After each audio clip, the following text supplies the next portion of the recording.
মুসলিম শরীফের একটি চমৎকার হাদিস আপনাদেরকে শিখিয়ে দিব এবং এই দোয়াটি আপনারা যদি আমল করেন, যদি আজকে মারা যান, আপনার জন্য জাহান্নামের আগুন হারাম হয়ে যাবে। রাসূল সাল্লাল্লাহু আলাইহি ওয়াসাল্লাম হাদিসের মধ্যে বলতেছে, যে ব্যক্তি সকাল তথা ফজরের নামাজের পর এবং মাগরিবের নামাজের পর এই দোয়াটি 7 বার পড়বে, সে যদি ওই দিন মৃত্যুবরণ করে তার জন্য জাহান্নামের আগুন পরিত্রাণ হয়ে যাবে। তো সেই দোয়াটি হচ্ছে কি? সেই দোয়াটি হচ্ছে আল্লাহুম্মা আজিরনি মিনান নার। দোয়াটি আমি আবারও পড়ছি, আল্লাহুম্মা আজিরনি মিনান নার, আল্লাহুম্মা আজিরনি মিনান নার।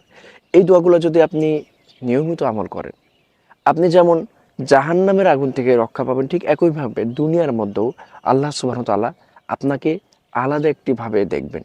কারণ জাহান্নাম যেখানে মৃত্যু পূর্ববর্তী একটা জায়গাতে আপনাকে এত ভালো একটা মর্যাদা দেওয়া হবে, সেখানে দুনিয়াতে তো আপনাকে দেওয়া হবে।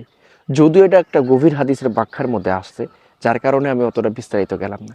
আপনারা এই আমলটি করবেন, আল্লাহুম্মা আজিরনি মিনান নার, আল্লাহুম্মা আজিরনি মিনান নার।